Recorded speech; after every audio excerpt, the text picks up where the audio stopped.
Boa tarde a todos e todas. Eu sou Erison Silva e este é o nosso grupo de estudos de filosofia moral e ética do Genefil, né? Eu estou hoje aqui com o Guilherme Dias e com a Vanice, né? Eu acredito que seja a primeira vez que o Guilherme se apresenta aqui, né? Pode ficar à vontade, tá, Guilherme, se apresentar, dizer teus interesses, certo? Se tu tem graduação, não tem, e aí a gente vai construindo aqui em conjunto, perfeito? Tá, então meu nome é Guilherme, estou fazendo mestrado em filosofia. Meu tema atualmente é ética, metaética. Eu trabalho com uma vertente, é, trabalho com um autor que chama Paul Katsafanas, trabalho com constitutivismo em Nietzsche. Tá, então, minha dissertação de mestrado é sobre isso. Né? Atualmente eu faço mestrado na Universidade Federal de São João del Rei, né? E sim, tem interesse, apesar do domingo ser bem conturbado, né? Mas tem interesse em participar das próximas reuniões, né? Que já que é um trabalho que eu estou desenvolvendo, então para mim é muito interessante. É isso. Não sei se tem mais alguma coisa. Não, perfeito, perfeito. Seja muito bem-vindo, certo? Acredito que tem muito a somar. Nós temos aqui, né, como integrantes do grupo, os mestrandos já a Laís, certo? E o Vitor. O Vitor faz na USP, né, mestrado, e a Laís ela faz na Federal de Uberlândia, se não me engano, né? Eu já fui mestrando, né, na UFSC e não concluí lá, dado a diversos problemas, entendeu? Crimes de porte institucional, e aí me fez ter que abandonar o mestrado, e eu sou de Recife, né?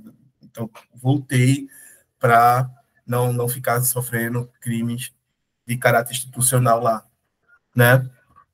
E, e aí eu estou retomando também, vou, né, tentar mestrado de novo, inclusive já estou aí no meio de um processo seletivo, onde, para surpresa, para minha surpresa, o meu projeto ele não foi aprovado, nunca tive um projeto que não tivesse sido aprovado, ele ficou com nota 6,5. Foi uma coisa assim surpreendente, né? É, onde eu estou trabalhando, né, a questão do status ontológico, né, de uma pessoa negra colonizada a partir da obra Pele Negra, as Máscaras Brancas, do Franz Fanon, né, e, sei lá, foi tão estranho que quando eu li a justificativa, eu ainda estou aqui, tipo, cara, essa pessoa leu muito mal o meu projeto, entendeu? Não deve ter lido nada. E enfim, é isso, né? Vamos lá, vamos tentar. Se não der, vamos tentar em outras universidades do país e bola para frente. Eu sei que é difícil por conta da nossa academia ser ainda uma academia muito colonizada, certo? Muito eurocêntrica, muito norte-americana e que não abre espaços para elitista, isso, Fanice, elitista, né? E que não abre espaços para outras perspectivas do pensar filosófico, né? Até um tempo atrás se dizia que não existia filosofia que não fosse europeia, norte-americana, né? Os outros, tipo a África não produz filosofia, a Ásia não produz filosofia, né? Enfim, outras formas, outros povos, outras formas de cultura não seriam capazes de fazer filosofia e epistemologia, coisa da qual eu discordo bastante. E, assim, acho que até a história da filosofia ela está sendo um pouquinho mal contada, né? Mas aí já são outras coisas. A prática de filosofar, a prática de refletir, conceituar, definir objetos, sejam eles abstratos ou não, ela vem desde lá do Antigo Egito, tanto que pensadores como Tales de Mileto, Pitágoras, até o próprio Platão passaram um bom tempo, né, estudando no Egito Antigo para depois chegar e se tornar, né, dizer que eram filósofos, ok? Obrigado, Ronice. Eu vou tentar, assim, a única coisa que eu tenho a dizer é que eu vou sempre tentar, vou estar sempre aqui brigando, até porque é isso. Né? Não tem muita. Ó, negro, nordestino, pobre. não tem muita, não tem muito o que fazer. É isso que a gente pode, né? Entrou aqui Neirivan Brito, seja bem-vindo. Ou Neirivan é bem-vindo, não é isso? Estou correto? Pode abrir o microfone e falar, tá?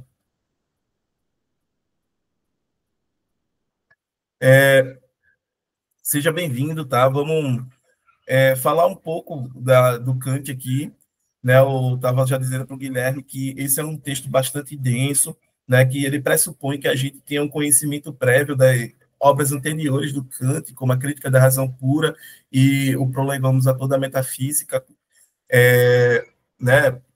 Que vem depois, né, a toda a Metafísica Futura, e é onde o Kant ele vai, de fato, fazer uma metafísica dos costumes.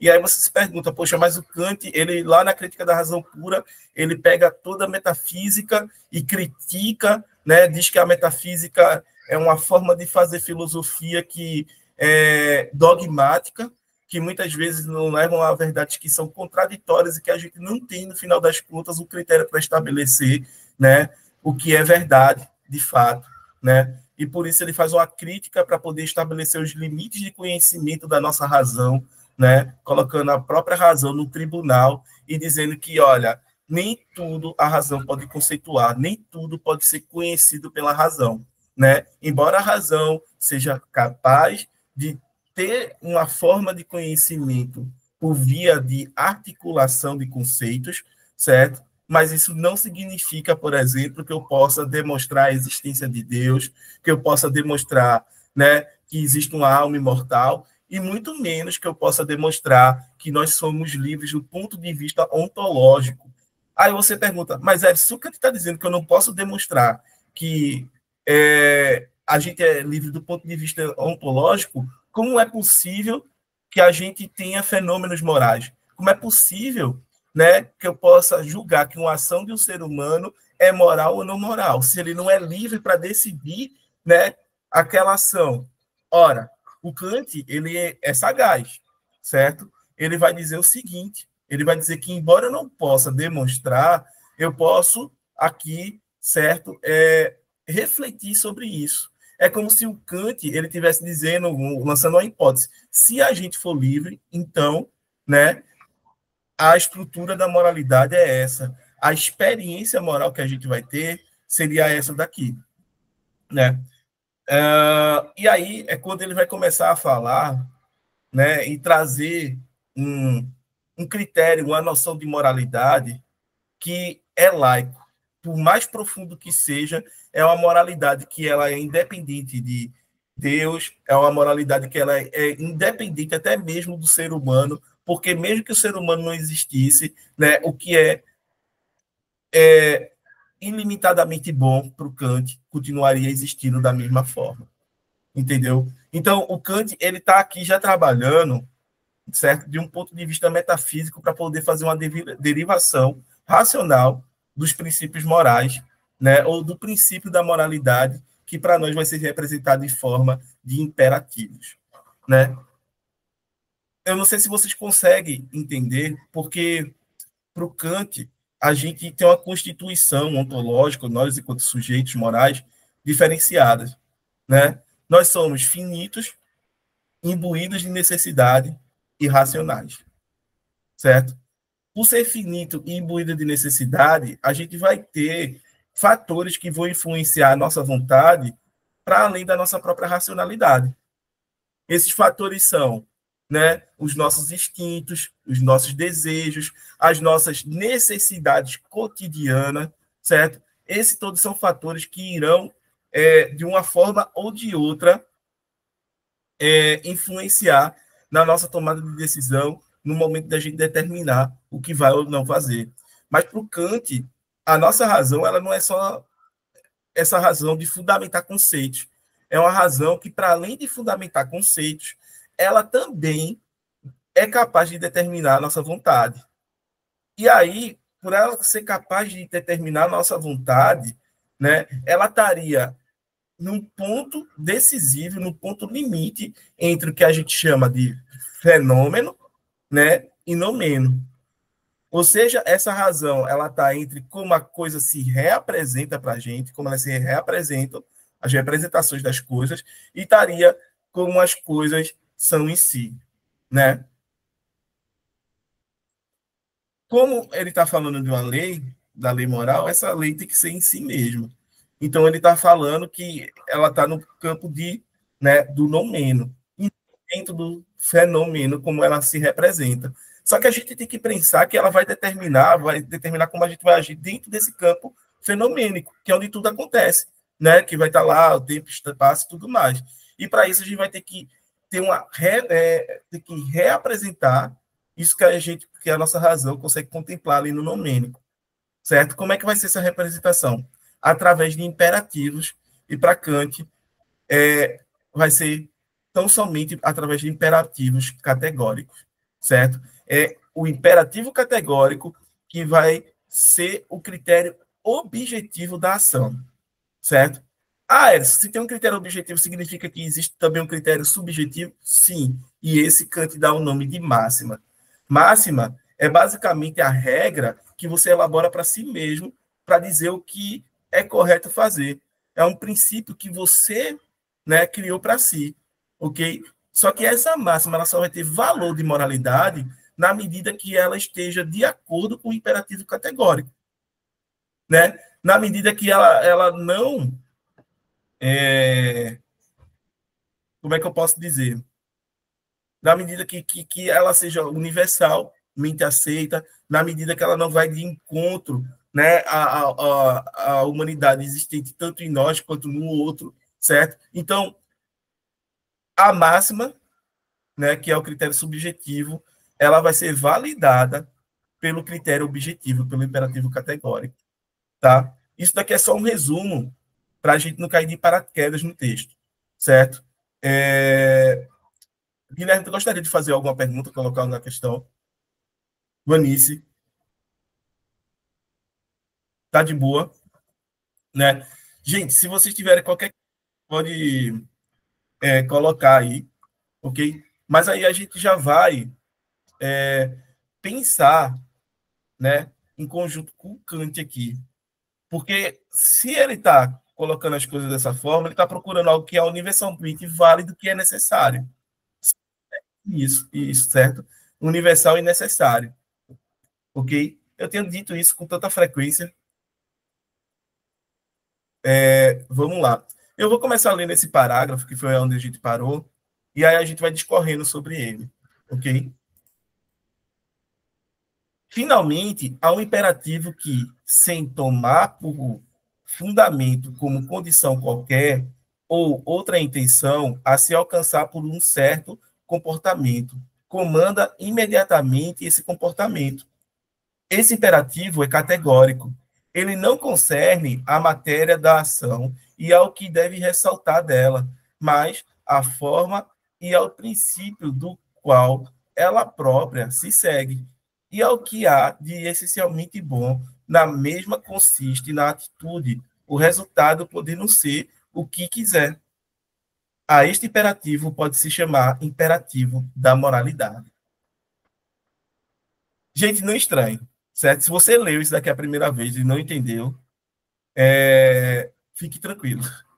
É muito normal isso acontecer, porque a gente está lendo pensadores como Kant, como Hegel, eles têm essa forma mais truncada de escrever. Inclusive, a tradição alemã muitas vezes vai por essa linha, tá? A tradição alemã da filosofia, né? Ó, finalmente é um imperativo que, sem tomar por fundamento como condição qualquer outra intenção e se alcançar por certo comportamento, comanda imediatamente esse comportamento. Ou seja, você faz o correto porque é correto. Não existe outra intenção certa a ser colocada aí. E tem que lembrar o que é um imperativo. Um imperativo é uma ordem, certo? Feche a porta, é exemplo de frase imperativa, né? Feche a porta, estude, são exemplos, então é uma ordem. Só que é uma ordem categórica, o que significa que é o quê? Que é válido para qualquer um, em qualquer lugar, em qualquer contexto, certo? E é a noção de universal e necessário que está sendo posta aqui, ok? Então, eu tenho um imperativo categórico, que ele vai te mandar fazer o correto porque é correto. Não tem outra intenção, não tem outro contexto que está sendo colocado aqui, né? Olha, ele não concerne a matéria da ação e ao que deve resultar dela, mas a forma e o princípio do qual ela própria se segue. E o que há de essencialmente bom na mesma consiste na atitude, o resultado podendo ser o que quiser. Kant, mais uma vez, ele está dizendo que a gente não tem que olhar para o resultado. Não olhe para o resultado da ação, para as consequências da ação, certo? Por quê? Porque a gente não pode controlar isso. As consequências, você pode ter a melhor intenção do mundo e as consequências podem ser as piores do mundo, certo? O Kant é esse tipo de cara que vai colocar esse ponto. Ah, mas eu tenho a intenção, né, de salvar o mundo, mas eu posso destruí-lo, né, acabando por destruí-lo. Essa ação teria validade de moralidade para Kant? Se você está agindo a partir dos critérios que são moralmente válidos, sem sombra de dúvidas, sim. Sem sombra de dúvidas, eles teriam, certo, essa validade da moralidade para Kant. E é por isso que o imperativo categórico é o imperativo da moralidade. É o que a gente pode chamar de moral, certo? Porque ele não vai estar dando primazia aos resultados, mas ele vai estar dando primazia, certo, aos motivos que produziram a ação. Ele vai ser, por si só, o próprio motivo que vai produzir a ação. Ok? Então, isso daqui a gente tira. O que a gente pode tirar? Primeiro ponto é que o resultado, né, não vai ter valor de moralidade necessariamente para Kant. Ok? E que há uma crítica, sim, ao utilitarismo, né, a corrente utilitarista da filosofia, certo? Se você lembra lá o Jeremy Bentham, John Stuart Mill, né, que são os caras que vão dizer, não, ora, os resultados da ação é o que vai medir o grau de moralidade que essa ação vai ter, ok? E é uma discussão que vai perdurar durante um bom tempo, tá? O segundo ponto que a gente tem que colocar e pensar a boa intenção determina mesmo, né? A boa intenção determina mesmo o valor de moralidade de uma ação. Imagina, tu tem uma ótima intenção, mas, sei lá, tu tem a intenção de salvar uma pessoa. Mas aí, no meio do processo, tu acaba matando essa pessoa. Será que é a intenção ou o resultado da ação né, que determina o valor de moralidade dela? Guilherme? Como que é a minha primeira participação, eu não sei se a gente vai debater a partir exclusivamente do próprio texto ou a gente pode ver limitações do texto dentro de outras perspectivas. Eu não sei se é a finalidade essencial. A gente pode fazer as duas coisas, certo? A Uhum. gente pode debater a partir do texto e trazer elementos que são externos, que estejam relacionados com o texto para o debate também, ok? Tá. Diga-se passagem que se faz muito isso aqui, né? Tem o Jefferson, que é um cara que também é mestrando, só que em outra área, e ele faz isso com uma maestria sem igual. É porque aqui você coloca uma questão bastante interessante, né? Você fala assim, a motivação da ação, e ao mesmo tempo que você fala da motivação da ação, você fala da universalização, né? Que ela precisa estar contida em elementos universalmente aceitos. Então, por exemplo, a motivação do agente, né, precisa estar contida dentro dos imperativos universal aceitos. Então, o que me chama a atenção, né, principalmente, né, e outros críticos, né, de Kant, como o Bernard Willis vai observar, é que se o agente tem inclinação ou desejo de realizar aquela ação, né, e não está de acordo com o princípio, né, se ele agir, se ele aceitar esses princípios, por exemplo, para ficar mais claro, né, eu tenho uma lei que fala assim, você não pode fazer determinada ação, mas eu quero fazer determinada ação. De uma certa forma, não iria minar a minha própria construção da minha própria identidade? Eu não estaria me tornando um sujeito sem personalidade, porque às vezes eu vou agir contra a minha inclinação para responder essas reivindicações, e às vezes eu não vou ter reivindicações, mas a universalidade vai agir sobre mim. Né? Então, me parece um problema, né, dentro da própria constituição da filosofia de Kant. Né? Não sei se vocês concordam com isso ou se eu me fiz, né, entender, né, porque eu acho que ficou meio confusa a minha fala. Perfeito, Guilherme. Eu vou tentar aqui te responder na medida, né, do que eu entendi da tua fala. O ponto todo para o Kant é que nós somos indivíduos, certo? Que temos uma base, né? Temos uma característica universal em todos nós que seria a racionalidade, a razão, certo? E por a gente ser racional, a gente alcançaria exatamente a mesma resposta para os mesmos problemas quando a gente tratasse esses problemas do ponto de vista racional, certo? É como se fosse, sei lá, matemática, geometria, entendeu? Eu chegaria, se eu aplicar, né, os mesmos princípios para solucionar determinados problemas, eu vou chegar às mesmas soluções. Seja eu brasileiro, seja eu asiático, seja eu, sei lá, africano, certo? Estando em contextos diferentes, em momentos históricos diferentes, mas a resposta seria a mesma, porque a razão é a mesma.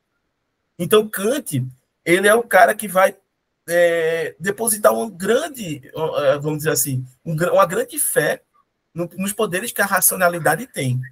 E aí ele vai dizer que o indivíduo, né, por mais que ele tenha a sua individualidade, ele vai ter essa parte que vai ser comum a todos os indivíduos. E é isso que permite a gente se entender, diga-se passagem, né, para o Kant.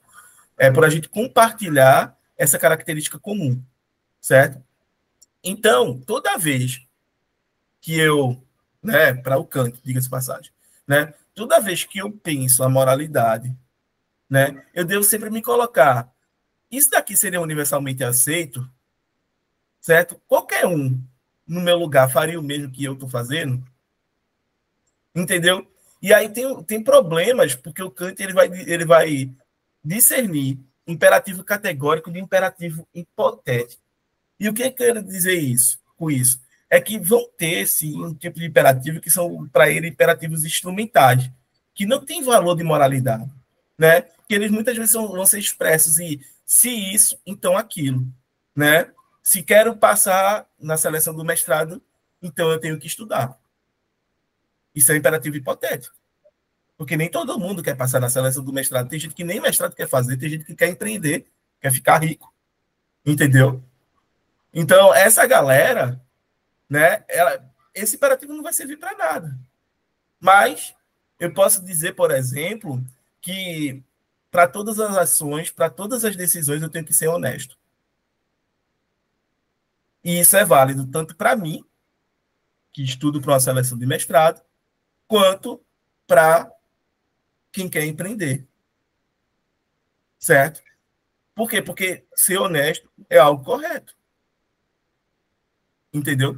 Então, o Kant, ele está dizendo que, em todas as medidas, sim, tem uma parte do indivíduo, tem uma parte, certo, que é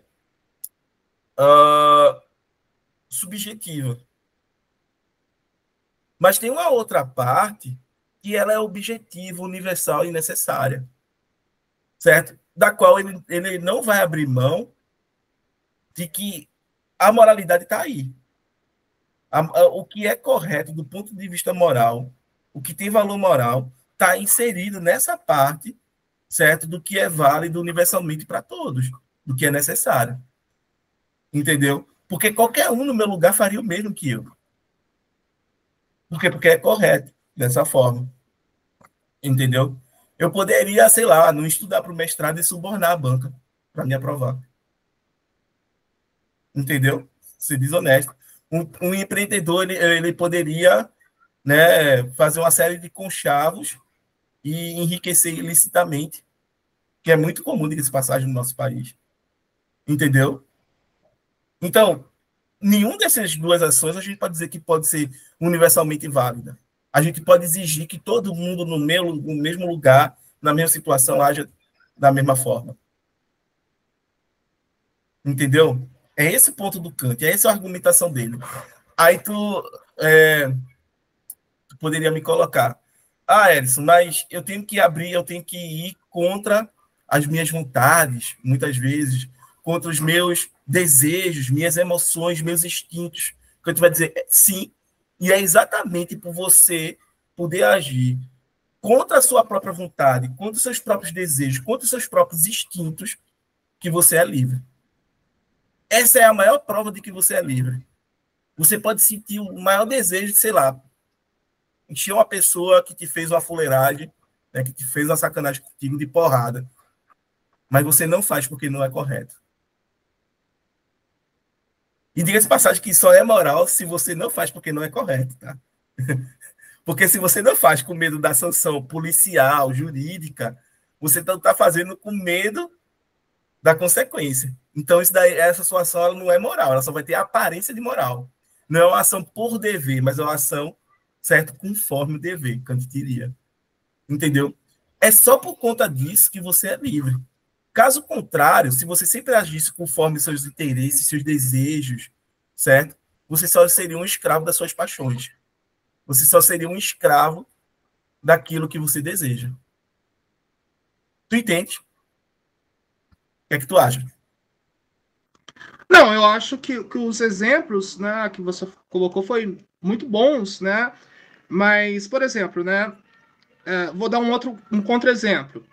Ajudar instituições de caridade é uma coisa boa, né? E ajudar as pessoas é uma coisa boa, em geral, né? Pelo menos a forma como que a nossa sociedade visualiza, né? Só que eu não tenho motivação nenhuma para ajudar instituições de caridade ou pessoas. Então eu teria que agir, né, dentro dessa perspectiva, né? Porque é correto, mesmo sem motivação. Eu não estaria sendo irracional por agir sem ter uma motivação para agir? Só porque a razão me impõe isso? Perfeito. O Kant ele vai dizer que a própria motivação vem da razão, certo? Só que aí a gente tem um problema, porque isso daqui é metaética e eu acho que tu está indo na parte de psicologia moral, né? Que é aquela coisa, só o que pode motivar uma ação é um sentimento. E a razão por si só ela não produz sentimento. Mas para Kant ela vai sim produzir um sentimento, certo? É um sentimento artificial de respeito ao dever, de respeito ao que é o correto. É bem punk isso, né? Porque existe até uma discussão dentro da literatura secundária, da tradição kantiana brasileira, entre o Loparic, o Guido de Almeida, né, o Valério Holden, toda aquela geração ali de kantianos da década de 90, início dos anos 2000, né, que vão debater esse ponto. Né? O Loparic, se eu não me engano, ele tem um artigo na Analítica, na revista Analítica, chamado O Fato da Razão, que ele vai debater exatamente esse ponto, né? Que está lá na crítica da razão prática e também está aqui, porque aqui o Kant ele já diz, olha, eu tenho um sentimento artificial de respeito e é por esse sentimento que ele é gerado pela própria razão, não é o respeito às coisas, mas é o respeito à própria lei moral, ao que é correto ilimitadamente. E é por esse sentimento de respeito que eu acabo agindo, que eu acabo me sentindo na obrigação de agir moralmente, né? E é bem interessante, porque ao mesmo tempo que o Kant fala isso, né? Ele fala que eu tenho um sentimento de respeito, que ele é autoproduzido, que ele é artificial e tudo mais, que é a razão que faz, né? A gente se coloca, né? Como é que eu posso? Se a moralidade, né? Ela de fato é esse fenômeno solipsista que o Kant coloca. Entendeu? Porque aqui está muito solipsista. Não é Habermas. Né? Eu não estou aqui com como é que se diz? O agir comunicativo do Habermas. Eu não tenho que comunicar nada com ninguém. Certo? É através de uma reflexão, de autoanálise, entendeu? Que eu vou chegar nessas conclusões e que qualquer um vai chegar às mesmas conclusões se partir do ponto de vista moral, utilizando os mesmos princípios. Entende? Entende o quão é rigoroso, né? E até mesmo rígido, né? Esse modo de pensar kantiano. Entendeu? Há autores, comentadores, que vão dizer que isso vem do pietismo de Kant, porque Kant era pietista. E o pietismo, ele está muito nessa questão de o cara fazer autoanálise, né? De ele mesmo analisando suas próprias ações, né? Entender o que é certo, o que é errado, entendeu? Entender o que pode ser feito. Kant talvez esteja muito nessa linha aí. O que é que tu acha?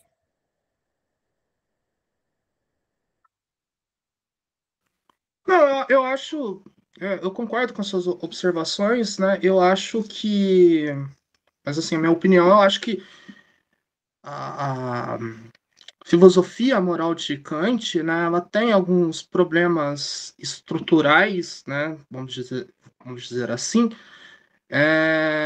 por ser muito rígida, né? E não levar em consideração, né, muitas vezes a motivação do agente, como que o agente é motivado por essas razões, né, e só impor uma questão muito racional e desconsiderando o emocional, né, as motivações do agente. Então, na minha perspectiva, eu acho que acaba sendo pouco palpável quanto que a gente tenta aplicar de uma maneira prática os pressupostos kantianos. Assim, pelo menos a minha visão, né, da filosofia dele, nessa parte. É, eu concordo contigo, sim, nessa parte, porque, sei lá, eu não sou mais o cara que defende uma ética kantiana. Já passei dessa fase, já faz, sei lá, uns 12 anos, no mínimo, né? Eu acho que é por um outro caminho, né? Embora exista várias formas de determinismo moral, exista várias formas de a gente se colocar diante do mundo, diante das coisas, certo? É, a experiência moral do ser humano, ela necessariamente não é assim, principalmente porque existem sentimentos morais que são indispensáveis para que a gente tenha assim uma experiência moral, tal qual empatia, certo? Tanto no sentido clássico da empatia, quanto no sentido feminista, né, que as feministas vão colocar, vão reformular, né, Atibaia é uma delas, né? Sentimentos como orgulho, sentimentos como vergonha, entendeu? Tudo isso acaba, querendo ou não, compondo um complexo conceitual que vai estruturar a nossa experiência de moralidade na realidade, tá? Até mesmo a linguagem, certo? A linguagem da moralidade, o modo como se relaciona em termos de nos motivar a agir moralmente, entendeu? Porque eu posso muito bem ser o cara que, ok, isso é moralmente correto, massa, né? Eu sei o que é moralmente correto, mas por que eu quero agir dessa forma? Por que eu quero ser moral? Frio, entendeu? Ah, mas você quer porque as outras pessoas não vão ser assim com você. Ok. E então, isso tudo são questões que a gente tem que se colocar, que a gente tem que pensar, né? E que está para além do horizonte kantiano. Eu acho que é muito limitado. O modo como ele coloca não permite, né? Pensar a gente dessa forma, entendeu? Enquanto agentes morais bem mais complexos. Certo? Eu até tentei já produzir uma tese de doutorado sobre isso, mas não. Mas dessa vez eu cheguei na arguição, eu não fiquei no projeto, não. Né? Eu cheguei na arguição lá, meu velho. Ah, Enfim. Queres colocar mais alguma coisa? Vamos lá, vamos dar uma sacada aqui, nesse próximo parágrafo, que é onde ele continua, né, falando um pouco sobre a questão do imperativo categórico e tentando caracterizá-lo, certo? O querer, segundo essas três espécies de princípios, também se distingue nitidamente pela desigualdade da necessitação da vontade, para torná-la agora também fácil de se notar. Creio que eles seriam designados da maneira mais adequada segundo a sua ordem, se disséssemos que eles seriam ou regras da habilidade, ou conselhos da prudência, ou mandamento, leis da moralidade, pois só a lei traz consigo o conceito de uma necessidade incondicional e, na verdade, objetiva e, por conseguinte, universalmente válida. E mandamentos são leis, as quais têm de obedecer, isto é, dar cumprimento, mesmo contra a inclinação. O aconselhamento contém, certamente, necessidade, mas que só pode valer sobre a condição subjetiva de agradar, se este ou aquele homem inclui isso ou aquilo em sua felicidade. Ao passo que o imperativo categórico não é restringido por qualquer condição e, enquanto absolutamente necessário, embora praticamente, pode chamar-se com toda propriedade um mandamento. Poderíamos denominar os primeiros imperativos também de técnicos, pertencentes à arte, os segundos de pragmáticos, pertencentes ao bem-estar, os terceiros de morais, pertencentes ao comportamento livre em geral, isto é, aos costumes. Temos uma nota de rodapé, mas aí, ó, aqui ele já diz tudo, né? Ele já vai dizer, olha, tem três tipos, né, de mandamentos: os técnicos, pertencentes às artes, né, pragmáticos, pertencentes ao bem-estar, e os livres, né, que seriam os pertencentes ao costume. É o costume da pessoa, né, os hábitos, os valores, né, que a gente vai estar ali falando de moralidade. A moralidade ela muito mais preza sobre isso, né? E aqui a gente tem que parar para entender que, para ele, é sempre universal e necessário, mais uma vez, né? Não é restringido por qualquer condição, enquanto absolutamente necessário, embora praticamente pode chamar-se com toda a propriedade um mandamento. Vê que pesado, né? Queres fazer algum comentário ou ler logo a nota? Vamos, vamos dar uma olhada nessa nota aqui de rodapé, né? Parece-me que o significado próprio da palavra pragmático poderia ser assim determinado de maneira mais exata, pois pragmáticas chamam-se as sanções que emanam propriamente não do direito dos estados, mas como leis necessárias, senão da providência do bem-estar geral. Uma história é redigida pragmaticamente se ela torna prudente, isto é, ensina ao mundo como cuidar de seu proveito de melhor maneira, ou pelo menos tão bem quanto o mundo de antigamente. Uma história é redigida pragmaticamente se ela torna prudente, isto é, ensina ao mundo como cuidar do seu proveito de melhor maneira, ou pelo menos tão bem quanto o mundo de antigamente. Que punk, hein?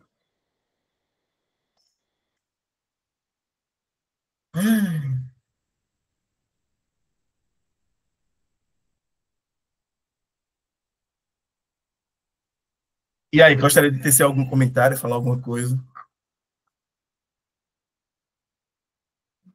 Não, não, tô tranquilo. Eu só queria saber uma questão, talvez como que você havia dito que estuda Fanon, não é isso? Estou correto? Ah, Que é sobre, também, também, é, também.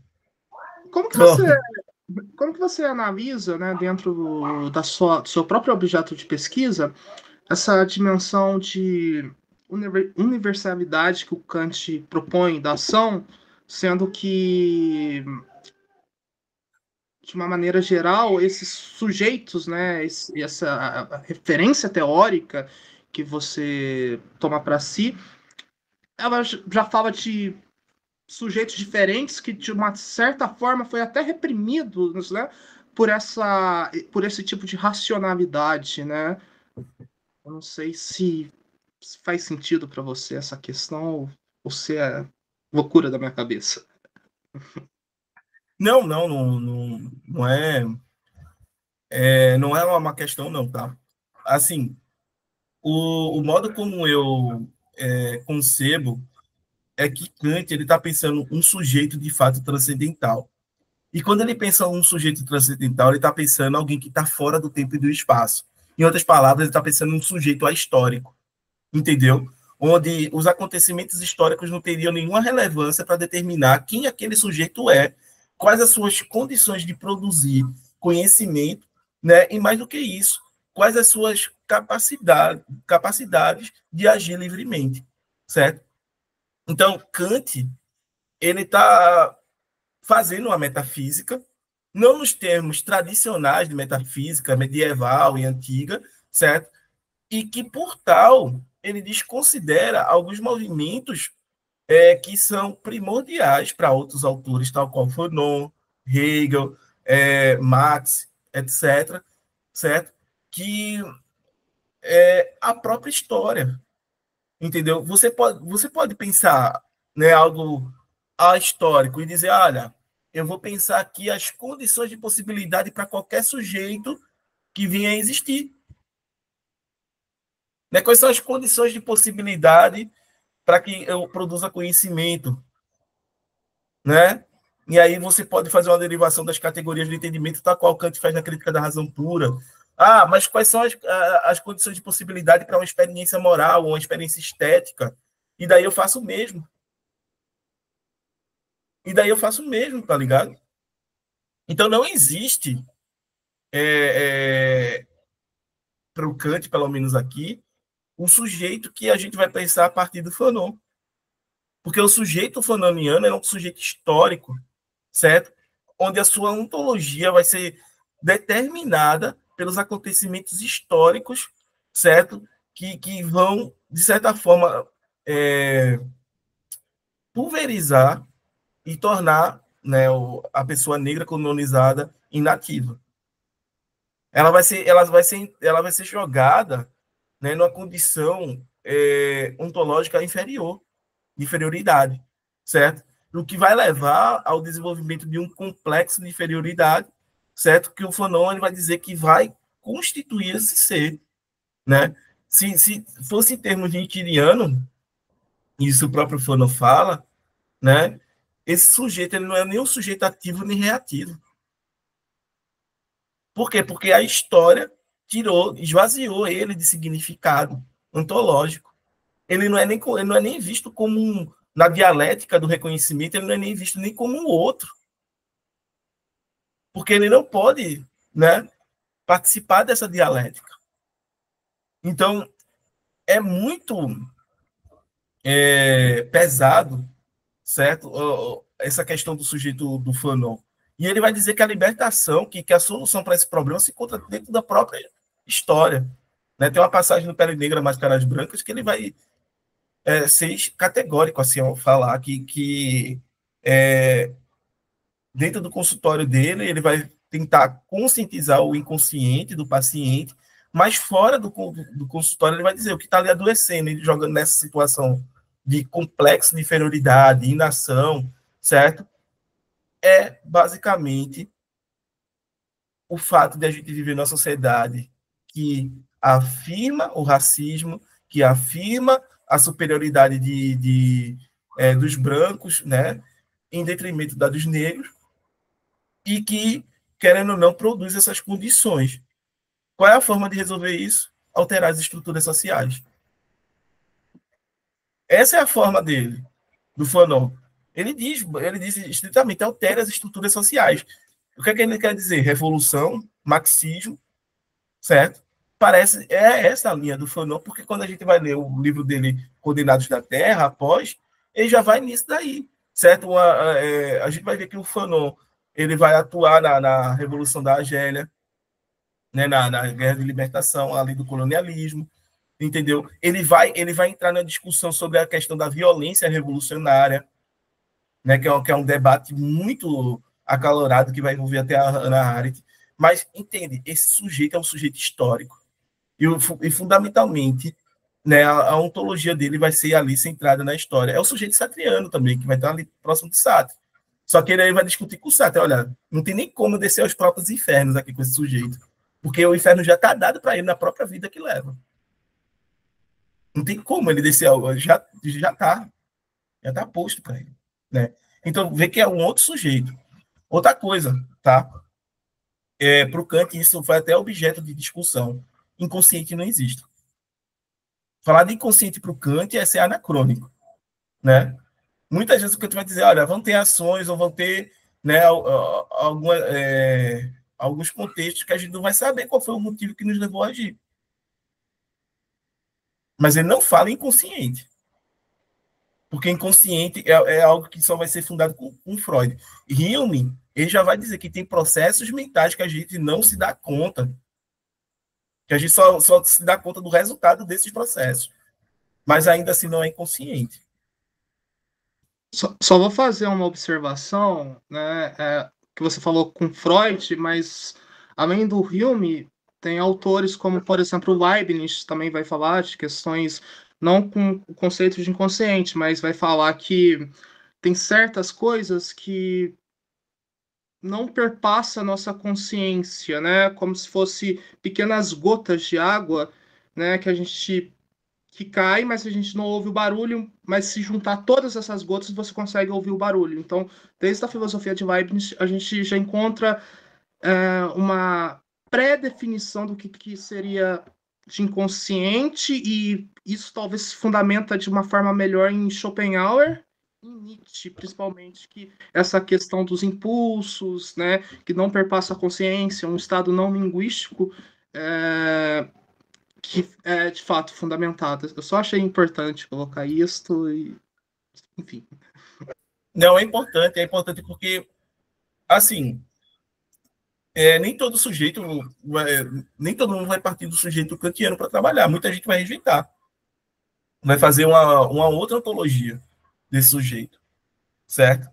E a gente tem que estar atento a isso, certo? Enquanto pensadores, né, pessoas da pós-graduação, entender que, olha, vai ter gente que vai dar para o sujeito kantiano e vai simplesmente rejeitar ele completamente e dizer que não é esse sujeito, a gente não é constituído assim, a nossa ontologia é outra, e acabou-se, entendeu?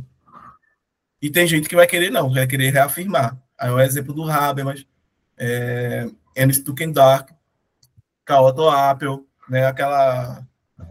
O Tugendorf não, mas a segunda geração da escola de Frankfurt ali, entendeu? Vai tentar retomar isso, né? O teu autor que tu tá estudando, ele entende como esse sujeito? Então, né, é bem complexo, né, porque vai uma perspectiva bem nietzschiana, né, na questão de poderia, talvez de uma forma bem superficial, poderia entender como um sujeito indeterminado, né, que tem uma série de impulsos que não são determinados, que de alguma forma a moralidade, o cristianismo, o platonismo, ele determina esse sujeito, né, e constitui ele de uma forma que ele se torna reativo. Não sei se eu respondi a sua pergunta. Assim, às vezes eu sou meio, tô muitas voltas. Normal, normal. Assim, é, o Nietzsche, né, ele tem uma espécie de sujeito, né, que eu não sei nem se a gente pode considerar assim, da mesma forma, porque tem gente que interpreta o Nietzsche como sendo um Kant, né, mais ao extremo, e tem gente que vai dizer que o Nietzsche é o cara que rompe completamente com a filosofia kantiana, né? Pro Nietzsche, o super-homem, o cara que se supera, É o sujeito que está ali diante do tempo, diante de todas as adversidades que a vida, né, impõe a ele, diante de toda a complexidade do que é existir, né, e que não tem um fundamento último, diga-se passagem, não tem nada que dá um suporte, e ele é como se estivesse atravessando um abismo em uma corda bamba ali, se equilibrando. Né? Esse é o sujeito nitiriano ali, que pelo menos como entendo, entendeu? E aí, na medida que ele vai se superando, né, ele não vai superar, o ponto não é superar o outro, não é superar os desafios, é ele se superar, é que ele vai se tornando, se afirmando enquanto sujeito. É quando ele deixa de ser esse cara que é reativo para se tornar um cara ativo. Né? Então, e isso, diga-se passagem, vem da completa capacidade que esse cara vai ter de afirmar a vida, né? De afirmar o que a gente chama de vida. E aí, né, para o Nietzsche, a vida é aqui e agora. Né? A vida não é o passado, a vida não é o futuro, porque o passado já não existe mais e o futuro ainda nem existe. A gente só tem o aqui e agora.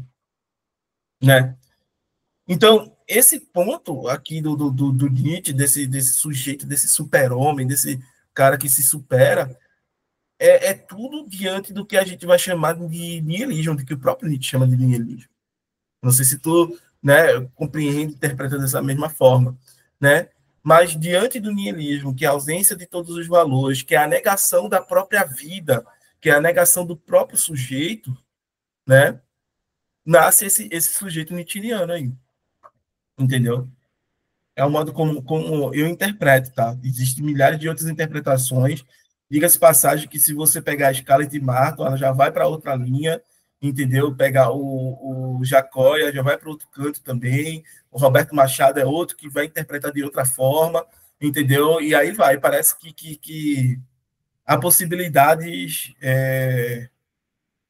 assim, que eu não consigo numerar de sujeitos em Nietzsche, entendeu? De se interpretar sujeitos em Nietzsche. Sim, sim.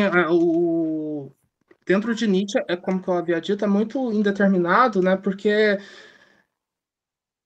é como se você delimitasse o sujeito em algum conteúdo, né, gramatical, ao mesmo tempo esse conteúdo não conseguisse corresponder toda a potência que há dentro desse sujeito, né?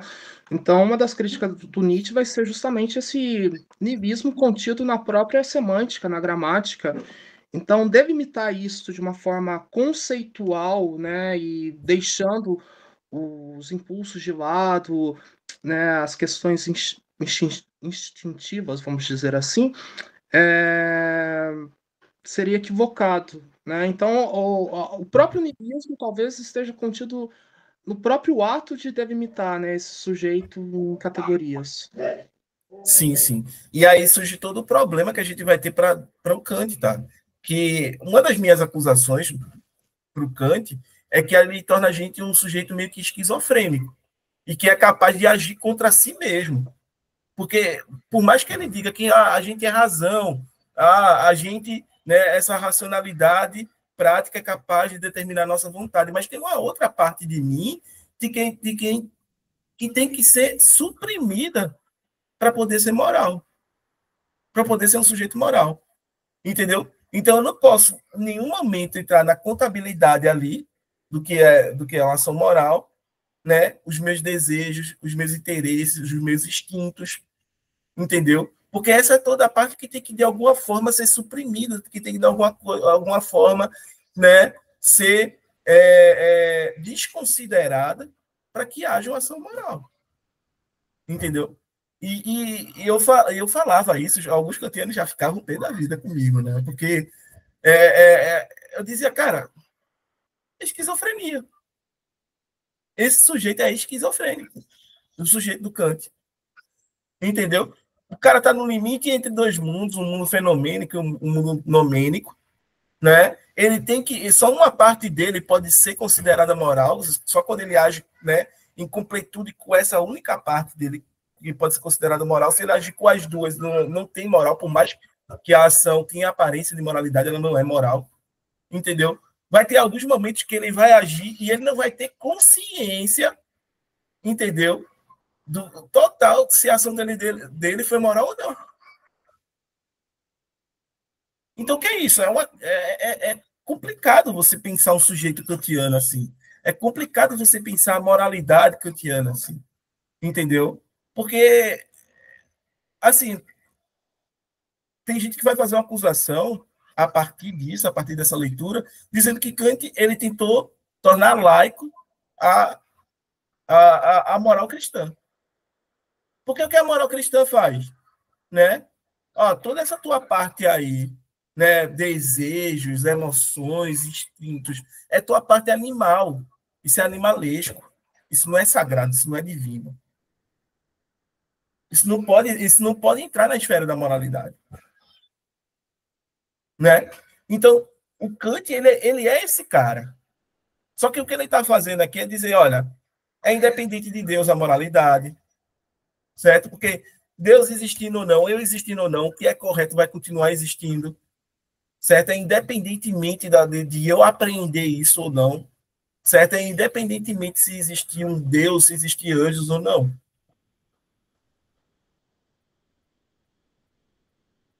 Beleza? Entende? Então, tipo, é esse o ponto, para mim, e que é uma das críticas que se faz ao kantismo, né?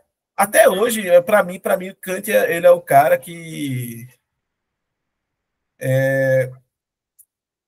ele determina um limite, não pensar, entendeu? E esse limite ele é exatamente, pelo menos não pensando na moralidade, é exatamente no momento em que você tem que, de fato, se mutilar do ponto de vista existencial para ser moral,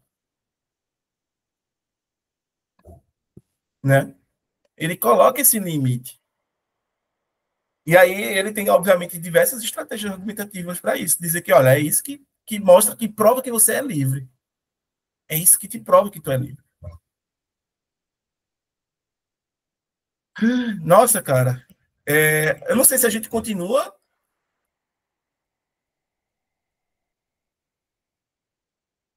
Eu acho que só tem só você. Eu tô no celular, não consigo olhar aqui, mas parece que só tem eu e você no grupo, né? E eu vou sair daqui a uns 15 minutos, que é até 7. Então, não sei, você que sabe. Eu acho que a gente pode ficar por aqui, porque vai começar todo o debate, certo? E Uhum. aí a gente poderia encerrar por aqui. Eu agradeço a todo mundo. O Vitor estava aqui mais cedo, não vai poder porque está elaborando uma coisa do trabalho lá do colégio dele. Mas é punk, tá? É punk. Eu vou. Deixa eu encerrar a gravação. Gente, muito obrigado a todo mundo que assistiu. Hoje foi mais curto, né? Estamos aí com problemas de seleção de mestrado, entre outras coisas. E próxima semana a gente vai estar aqui, certo? Eu vou falar com a galera lá no grupo, vou ver se eles preferem esse dia da semana, esse horário, de novo, porque a intenção é que, se não todo mundo, a maior parte das pessoas possam vir a participar, né, das nossas reuniões e assim contribuir, né, para a construção de um debate, né, sobre a filosofia de Kant nesse momento. Quando a gente encerrar essa obra, a gente vai para a próxima, e aí vai ser sobre o pensamento de qualquer outro autor, certo? Que seja do interesse da maior parte das pessoas, o comum, tá bem? Desde já agradeço a todos e todas. Venham participar com a gente, comigo, com o Guilherme, com a Vanice, que estava aqui mais cedo, e com tantos outros. Valeu aí. Um abraço.